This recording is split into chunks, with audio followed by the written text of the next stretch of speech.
Thank you guys so much for joining me today for another episode of Keeping It Real with America's Supermom. I am excited about my next guest. Jay and I are actually business partners of some sort. We both are a part of Send Out Cards, which is how we met, and we did a podcast last year. So I'm excited to have him here to kind of catch up, see what he's up to, because Send Out Cards is one of his many talents. He also is a realtor in the area where he lives. So we'll get into some of that later. But, he is a great thought leader and influencer. So I am honored to be in his presence because he has so many great insights that can help you start living that life the way that you want to, accomplishing those goals as we're at the beginning of the year. So I challenge you as he introduces himself to go get a notebook and a pen so you can take some notes to start implementing some of these great insights that he has. So before we get into the interview, Jay, take it away and let us know a little bit about you. Thanks very much, Supermom. I love that little name. That's awesome. Yeah, I'm just regular Joe, regular Jay, as I call myself. Was passionate about learning, and the more you learn, the more you earn. The more you earn, the more you can donate to charitable causes and give time away freely without worrying about the monthly bills, etc. And knowledge is power. I don't believe in that. Knowledge is powerful if it's applied. That's what I believe in. Most times people who have a lot of knowledge, they're sitting in the basement, they're sitting in their bedroom, they're shy, they're introverted, and they're not using it, whether it's out there in the general public or just out there in the internet world. Is that if you're not exercising your knowledge, you're pretty much a neutral. And what I love to do is take what I've learned, put it in my own way, and then help others that might need a little kick, little push, a little insight as to what might not be working. And that's what I get big joy out every single day. I was just on a quick phone call. I didn't want to be late for this phone call. I'm always early. And I told the guy, I got 10 minutes for you. This 10-minute golden nugget is work on your presentation, work on handling objections, anticipate what your buyers or sellers might be asking you, and then role play it so that you can master it. And he was in awe with the 10-minute coaching session I gave him. And I said, if you've had 13 offers and you've gotten zero, I'd rather see you have 6 offers and get 4 under agreement. And the way to do that is to have better communication skills with your buyers and sellers. Therefore, you're not an order taker, but you're a consultant in that field that they're looking for that expert in to get them the result that they want. And that's something that over the years that I've learned, that we're all solving problems. And if you can narrow down the problem that you're solving for your client, your family member, your friend, then you'll be better served by yourself, knowing that you helped and got a result instead of wasting time and looking around and having excuses for every Tom, Dick, and Harry thing out there. It's not Corona.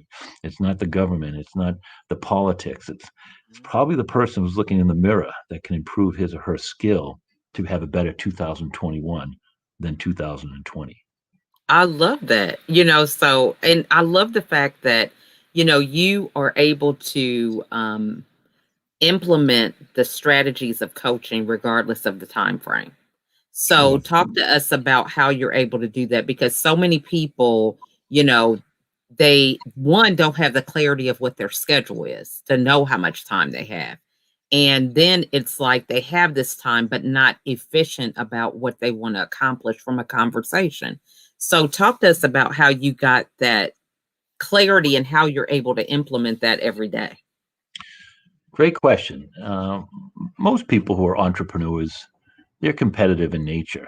Whether it's a scoreboard or whether it's a trophy or whether it's a trip, they're competitive in nature. And one of the things we all have is 86,400 seconds in a day. And what we do with those 86,400 seconds can determine whether we're average, above average, or extraordinary. And what happens is that people don't role play enough. They think they have to sit down, have a coach, have a webcast, have a Zoom, have a Google Meet, and have their cup of coffee. And now I'm ready. Let's role play. You should role play when you're at the drugstore. You should role play when you're in the shower. Now you're consuming that end time or that dead time, and you're doing more in that 86,400 seconds in that day. 7 days from today, you'll be better off than you were 14 days ago because you implemented this strategy. And, I love learning from general activities. When you go to a restaurant, when you go to a department store, you can see the difference where there's some department stores, some coffee houses that have instructed their employees to be extraordinary because it is very competitive. And then there are others that are just, whatever. And you ask yourself, will that place be in business in a year from now? And that place is fighting the storm, but they will be in business a year from now. And that's what you can learn from in a day to day fashion without having to pay thousands of dollars for a coach. Is just be aware. We've heard the saying, common sense is not all that common. That's Mhm. true. And our society has gotten away from simple pleas and thank yous and handshaking and eye contact and complimenting. And it's free. It's free to be nice. I Go be love nice. Go be it. nice. That's good. So, when let's just say, with your coaching and helping people to kind of get that clarity and confidence in what it is that they do, how do you navigate through empowering them, or inspiring them? Because we can give them formulas, we could talk to them about role play, but for them to actually take action, it's from empowerment or inspiration. So, how do you accomplish that? It's a great question. Sometimes people say I'm the kindest person they've ever met, and other times people say you're a bully. And I get frustrated because maybe I'm not reading my audience who are making those comments, and it can be disenchanting, it can be disappointing. But the reality is, if it's to be, it's up to me.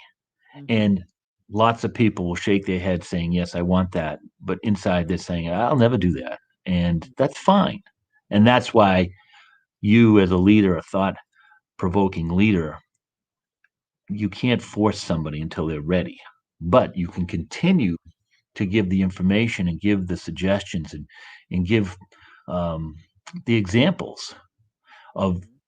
I have one gentleman who has doubled his business by listening to me, and I use him as an example right now because he struggled. He was still working part time, and I said, "You're never going to get the level you want because your part time job is taking you away from growing your real estate space." Now he left his job. He bought his first home. He doubled his income. He has more business coming in because he listened to me, even though I might have been a tough military coach. He Mhm. could handle it. And now he's thankful for it. Mhm. And he is 30 years of age with the whole, 30 years of life in front of him, knowing that he did what was not comfortable, which was going against mom and dad, going against all the real estate space. You're only on commission. Things can change. And he listened to all that negativity. But then when he finally switched and believed in me, and we got him to leave his job and he added an extra 30 great hours of working in the real estate space, he found that he could double his business, buy a house, and feel a lot more comfortable knowing that he's living the life that he could. Now, that's just one example. But if I come across people who are still Debbie Downers, I can say, here's an example of what this man did, and you can do the same thing. Mirror the people who are successful, and you cannot not become successful. But yield off of many of the things that he or she did, then you'll be back in the place that you were. You're just picking and choosing what's comfortable. Brian Tracy, Eat the Frog, great little book. He tells me it's his best selling book. Eat the Frog basically says do the difficult tasks at the beginning of the day and then the easier ones at the end of the day. And Mhm. 90% of people do what? Do They the do the easy easiest stuff things. first and to put off the difficult And for days and days. the difficult ones might be the more profitable ones, you Mhm. know? And therefore you're doing seven easy tasks and you're broke. And the three that would have made you money, you didn't get to. But if you did the four difficult tasks, you would have enough money to pay someone to do the menial menial tasks. And again, it's a mindset, Mhm. and it's an actionable thing. And Mhm. then role playing doesn't get you a result tomorrow. But I guess this, if you role play every single day for the next 60 days, you'll call me up and say, "You're absolutely right, Jay. I feel more confident. I have a better communication with my family and friends, and I'm able to handle objections without saying, to be honest with you, all these words that I teach people not to say because they're filler words, they're weak words, they're ambiguous words. Um, they're words that don't showcase your confidence. Okay, now you practice what I just said, get rid of all those bad words. And then when you meet with somebody, "Hi, my name is Jay. Yours is?"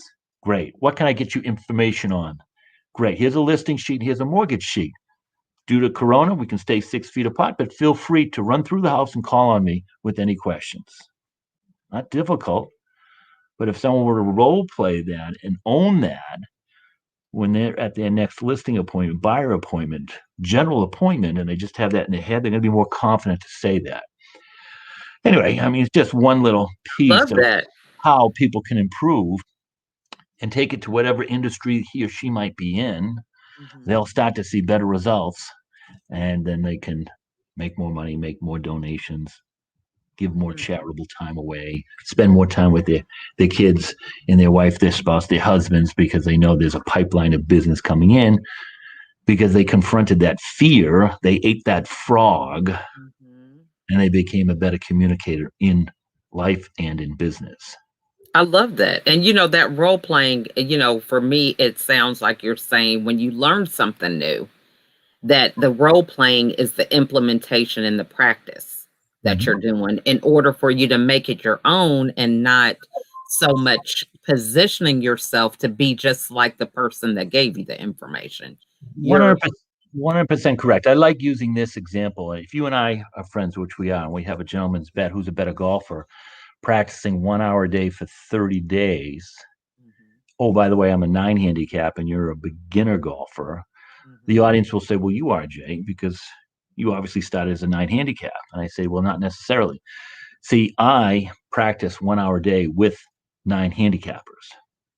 I became better at being a 9 handicapper. Meanwhile, Supermom, she hired Tiger Woods, and Tiger Woods instructed her, taught her, trained her with 1 hour a day how to become a scratch golfer. And after 30 days, you beat my butt mhm. because you practice the right things and characteristics to become a great golfer. I, seemingly so, was practicing 1 hour a day and I was ahead of you, but I was practicing the same things to stay at a 9 handicap golfer. And I love that in analogy. life, I think that's what happens is that people don't push themselves for fear of skinning their knees, skinning their elbows, being Mhm, reprimanded, being laughed at. I mean, look at yourself, how you built this channel as America's Supermom. mhm, When 5 years ago you didn't have the talent or the wherewithal to do it, you just did it. Now you have millions of people tuning into you on different social media platforms. Congratulations. thank you. That is because you're practicing the correct behaviors to become a thought leader in the social media space, as opposed to someone just saying, "I'm going to do it. I'm going to do it next week. I'm going to buy Russell Brunson's ClickFunnels. I'm going to subscribe to Tony Robbins." Those are all great things, but you guess what? You did it. They didn't. And that's why you are where you are. And that's why they are still where they are. Mhm. Love that. Now, and so, let's go back to the situation with being a realtor during these times and, how everybody has their own opinion about, what real estate means in this day and age with COVID, social distancing, and things of that nature. So, talk to those realtors who may be watching that are kind of discouraged with the industry, maybe where they're located or things like that, some creative strategies that can empower them to think how they can use their expertise and skills to reinvent themselves, so to speak, in 2021. Great question. Most of it is activity. If you need to 10x your activity, my good friend Grant Cardone, do it. Because while you're 10xing your activity, you're separating yourself from your competition who is focusing on the water cooler, the doom and gloom, and whatever else might be coming at them. For instance, I do believe there's a recession coming, which means prepare yourself for getting lots of listings when sellers will say, I could have gotten 500,000 last year, Jay, and now you're telling me it's worth 460. I'm preparing myself to have that conversation to handle that objection because it is coming. It is coming. On the flip side, a buyer is losing out on offers and a second place pays the same as 16th. If you're not first, you're last. When I talk to a buyer, how much are you willing to lose this house for? And if they don't understand it, I have to educate them, not to mislead them, but tell them, my opinion, and that's what you're asking me, is that this home is on for 400 and you can see all the people around here and there'll be multiple offers. If you're willing to pay 450 for it, pay it because two things can happen. Either the appraisal will knock it down or the home inspection will reveal problems that you can negotiate down. But if you come in second, you don't get that opportunity and you're back out in the market. Now, I've practiced this, I've rehearsed this, I believe in it, and I'm giving you a quick slant of it. Mhm. But how many realtors have discussed that with themselves, practice with a team member, or they just go out live and practice on a live buyer, and the live buyer has a little trepidation to believe in you because it's the first time you're saying it and you're mixing it up and to be honest with you, honestly, so what do you think? Like maybe we should think about it, sleep on it. All those things show average. All those things are showing second place. Pays the same as 16th. If you're not first, you're last. They're counting on you to direct them to get a result. Anyway, not to get too much in the real estate space. I like Those that. That's good though. those I'm are gonna be taking examples. some notes. Those are examples what realtors can be doing today Right. is that there's going to be a plethora of activity, whether it's more sellers or more buyers or more challenges, and you have to anticipate that. It's another skill that Grant Cardone taught me is that the best entertainers, athletes, business people anticipate. We'll talk about Michael Jordan and Wayne Gretzky, two famous athletes. They anticipated the next play. They anticipated where the puck was going to go. They anticipated potentially what might happen coming down the right hand side and taking a 3-pointer as opposed to a 2-pointer. And that's why they're the great ones. In our real estate space, in our life space, anticipate, role play to understand. I say this all the time to real estate agents. What are the two things that most sellers want to know? What's the commission? What's the price? Most amateur real estate agents are afraid to talk about that until the end of the presentation. Then the seller's sitting there with bated breath, just waiting for that. Are you making them happy or sad? If you do that, rather approach it, tell them about it, and explain, should we continue? Great, let me continue. And we'll get back to the price and the commission, and we have options. Okay, that sounds fair. But if you anticipate that that's the two most important things that a seller is interested in, and someone could argue with me by saying that's not true, Jay, blah, blah, blah, blah, blah. I'm not interested in that. I'm saying this is a quick example of the question that you asked. And for the buyers, what is the most important question? How many homes have you sold? And what can you do for me to get a good result? Well, anticipate those questions as a buyer's agent and put them at ease as to what you bring to the table. That you've bought houses, that you've sold 1,000 houses, that your company sells $1 billion worth of sales, that my wife and I have 375 agents. Anticipate that. Therefore, you're not going into a book and saying, here's the information and I'm going to send it over to you in a PDF. And now you relieve that buyer from some trepidation. I And love that. that's what agents can be working on during this quiet winter time where before the spring picks up and the summer and the fall picks up around the country. I mean, each local area can have their hot spots. Mhm. But if an anticipation from a realtor knows what he or she is going to have in the next 4 to 6 weeks, why aren't you practicing that? Why aren't you improving on that skill? Because you can. And if you do, you'll be better off than if you don't. I love that. That's just really good. So, you have honed it down to, really kind of examining those things that you may or may not be weak at, and then you mentioned, being able to get the insight from some of our thought leaders and influencers, like Grant Cardone.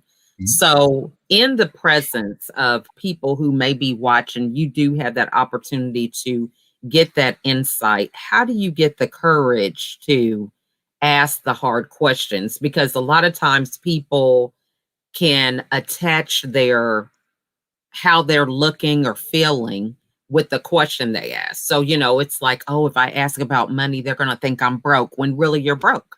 You know Mm. what I'm saying? So it's kind of like, you kind of don't want to ask the question because you feel it's all about you rather than getting the information. So, how are you able to get past that? Because I think that might be an issue for a lot of people watching. It's a great question, and it goes back to the more you learn, the more you earn, and the more you practice, the more comfortable and confident you'll become. Hmm. If someone is buying a house and you have not bought a house and you've been in the space 10 years, what's the credibility of that agent? Therefore, you need to buy your own product, whether you're in send out cards, whether you're in Mary Kay, whether you're in real estate.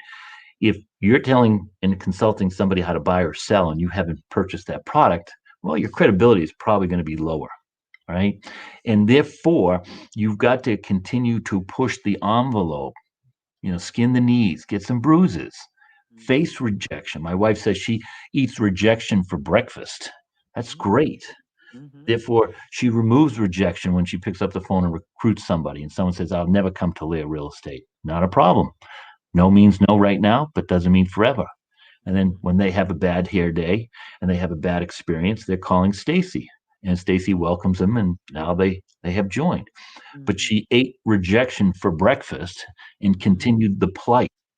Now, anybody can continue to find whoever their thought leader, whoever is in their industry, find that person who did something similar. I mean, there's plenty of stories where people came over to this country with two nickels, Irish, Mexicans, Asians, Africans, and boom, they made it because they ate rejection for breakfast and they didn't listen to the naysayers. Bring it down to what's more common for people. It's not too difficult to wake up in the morning and sponge your head with an hour of good knowledge content. Don't watch the news. Don't listen to pump up music. Get something, whether it's you, whether it's me, or somebody that's going to fill your brain with an hour of good information and then go out and practice it during the day. Then rinse and repeat and do it again and do it again. You'll be far better off than you were 14 days ago. And then it becomes habitual with us and our send out cards. Hmm. I tell people all the time how many cards I get out, hot fill cards a day. And I said, that's unbelievable. How can you do that? When we have a little glitch here. These things happen with technology. So I hope you guys are really enjoying Jay. He should be back momentarily. And it's just a testament to these different internet carriers and things of that nature. So we do happen to be on StreamYard, and it is one that I like. But it's just at the end of the day, it allows us to connect with people regardless of the location. So if you have any questions right now, if any of this has resonated with you, I encourage you to connect with us. Put your question in the comments. And Jay is someone who is very passionate about what he does. As you could see with his responses, he's no nonsense. He knows what he is able to deliver because he practices this every day. So I challenge you to think about, what are some things you need to practice? When he says role play, does that sound like a foreign term to you? And so many times we listen to other people's stories and we get intimidated because they have a routine and we just don't ask the questions when really we may find that we're doing the same thing. So I challenge you to think about role playing, for example. Most people are like, oh, I can't do that. That's not really something I do. But role playing is really taking different ideas, thoughts, or something, and or questions and muddling them over and over in your head. So, from somebody who struggled with depression in the past, I knew how to role play, but I was role playing negative things. I was listening to this inner voice that was telling me, you're not doing good today. You're a failure. You didn't accomplish this and that. And so I challenge you to think about man, what kind of practices am I actually participating in every day? And how can I modify those? So Jay has made it back. So we are happy to hear his insights. All right, Jay. Yeah, I don't know how much you were saying, but it cut you off midstream. So, I apologize for that. oh, you're good. Not a problem. I was bringing everybody up to speed. So go ahead. Give me a little tidbit while I refresh my brain. See what I'm saying is that, changing the atmosphere real quick, okay, the energy. But I we think we, were, I think I started to talk about habits. That's it. yes, that was And, it. and I Hmm. started to say that, for instance,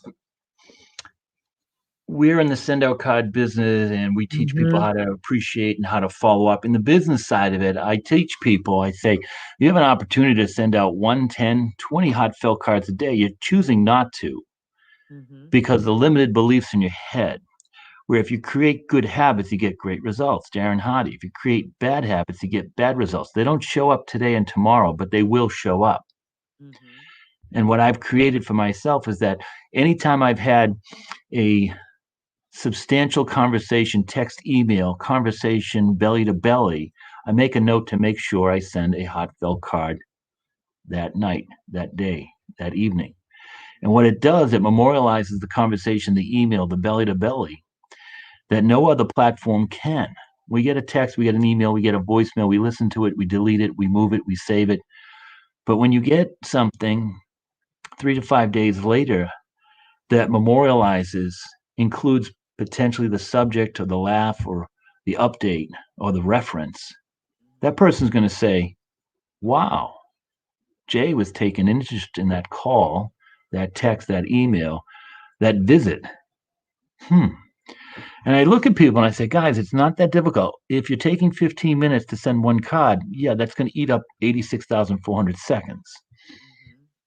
But if you learn our system and you become habitual, let's lose an example. Let's think what's going to happen after I get off this podcast with you? I'm going to send you a card of thanking you for having me on your million view podcast. You'll get that card not today, not tomorrow. It won't be a text, it won't be an email, but hmm, Thursday or Friday when you're sitting down having coffee at lunch and the mail person comes and you say, there's Jay doing exactly what he said on Monday. And now memorializing his conversation and his nuggets he shared with me on Monday. I'm sticking in a good way to you, as opposed to what most buyers and sellers, clients feel is that people say one thing and do another thing. So if you're going to give great service to your clients and be habitual by staying top of mind with them, then America's Supermom has a tool for you, right? Yeah. And your leaders who sponsored you have a tool for you, but you can't just think about it. You got to put it into action. And that's what I've done. And I find it one enjoyable, but two, I never want to be a hypocrite. I'm not going to tell somebody they should, would, or I do, and then not do it. So true. I mean, because that authenticity is it's golden to have it, but so many people fake it that it Mhm. just really messes you up before you even get started. Really deeper with you, and it puts a wall up there because people are like, "Oh, I gotta watch him. I don't know. I just kind of don't feel." There's that energy that messes up the field because that authenticity is not there. So I really enjoy that. That is really a good point to bring up. So, what's on the horizon for you in 2021? Talk to us about some of your big goals or what that's looking like this year. 2021 is going to be a year of getting in better health, better mindset, always improving there. Uh, Seeing my wife grow the Leah Real Estate Company, watching our 11-year-old daughter continue to grow and hopefully more activities with community and her own friends, Mhm. enjoying the boat out in the lake up in New Hampshire where we spend our summers, and helping people in the send out card community as an example. Teaching them there is a better way. We're launching this product a better way in the next couple of days, and there is a better way to live, and that is the the card and the gift that's unexpected, that can change a person's, wherewithal, can change a person's mindset, can stop them from doing something they will regret, and teach them to do something that they will be thankful for. We have one life to live. And looking back at it, you can say, yeah, what you're doing, I helped thousands of people celebrate lives better by using this system. I helped thousands of people sell and buy real estate in a less salesperson-y way. I helped my daughter become a great business person, entrepreneur early if she chooses, because of the tools that are afforded to us. I support my wife who wants to be the entrepreneurial woman empire that she leans towards. And that would be a good year. That'd be a very good year. That is so awesome. And as you're talking about that, it just so often we say, I want a better world. I want a Mm. better place. And what I have learned during this time with this global pandemic is that, I have in a lot of ways created that world for myself because, I don't watch the news, and people say, it's like you live in a bubble, but I just choose to say, I have a different world. I can create the world I want. So I That's love right. the things that you're saying because, the only reason why we don't have a lot of these things is one, we're not intentional. And then we don't believe in it enough to actually bring it into life and create an environment for it to thrive and actually manifest. So that is some great insight. Love that. Thank you. Mhm. Thank you. Yeah. So, I challenge everybody that if something Jay said resonated with you, reach out to him and just connect with him on social media because I think there is so much that we take for granted. When people give you value, it gets kind of lost in the shuffle with all the lot of things that people promise and promote, and there is no follow through or anything like that. So when you find someone that resonates with you, reach out. I mean, there's nothing wrong with having a phone call, with sending someone a Facebook message or sending them something on LinkedIn. So often we kind of don't know how to reach out when we find the person that resonates with us. So, what is the best way that you would say people should get a hold of you, Jay? Easy enough just to Google Jay McHugh. But you'll find me on Facebook, Twitter, LinkedIn.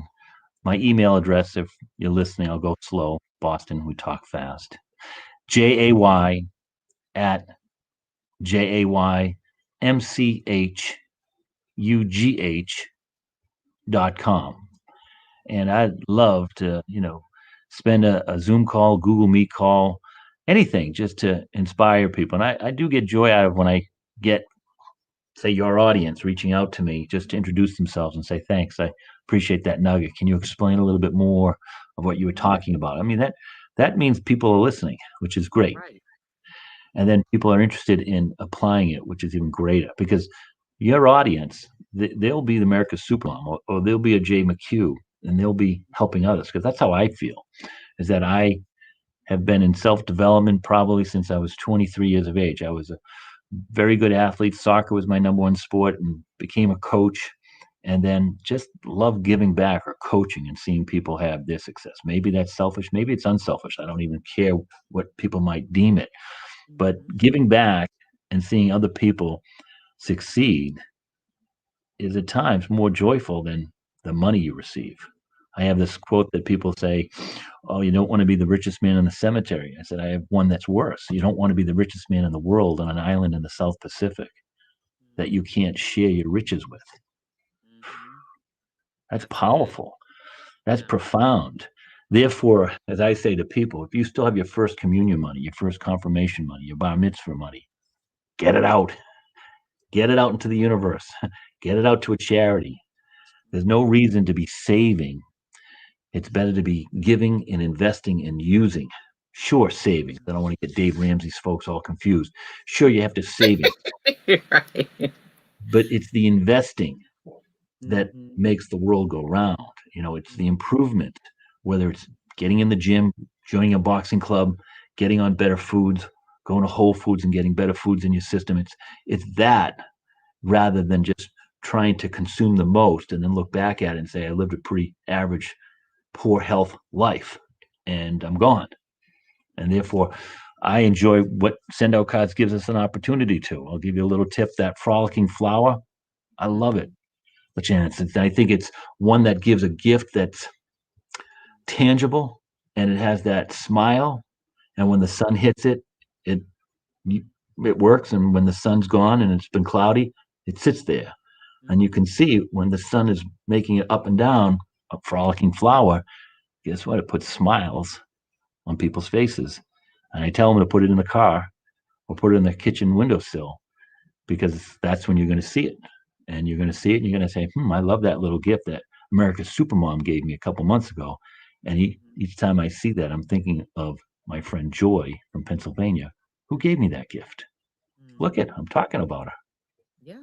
It's awesome. So true. And, you bring up good points because, it's that ability to rise above the noise, to Hmm. stand out. Hmm. That's one of the things that you're able to do when you take a few moments to send a card, and the fact that it can be customized with pictures and Hmm. turned into refrigerator magnets like you've shown me through the ones that you've sent to me. So I think it really is a great point that you bring up, and just thinking about how can you rise above the fray, but doing what you do already and doing it well.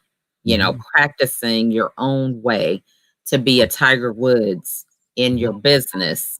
Hmm. Nobody's asking you to reinvent the wheel to do something totally different. Just step up your game, just 10x it in something that you're doing every day. If you're doing it every day, why not be successful at it?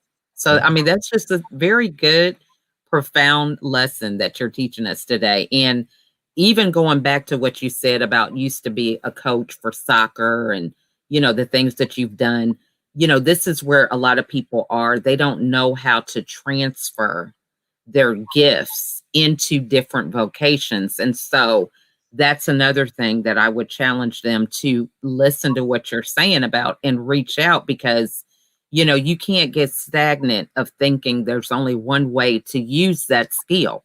Something like you said with real estate, for example.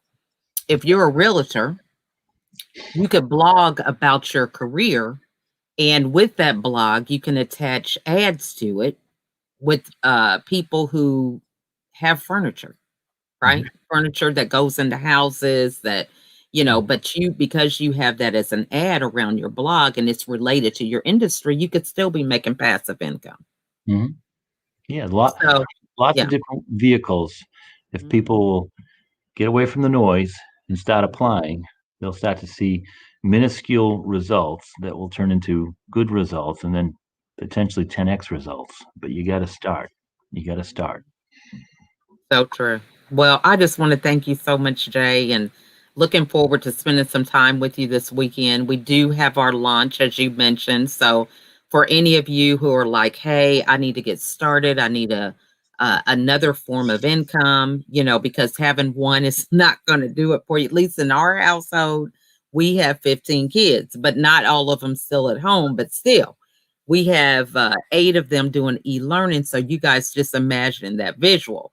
So you have to have multiple streams of income. So, you know, follow if what Jay said resonated with you, follow Jay, follow me about this opportunity, because you don't want to make a decision to participate or not participate when you don't have the information, you Correct. know?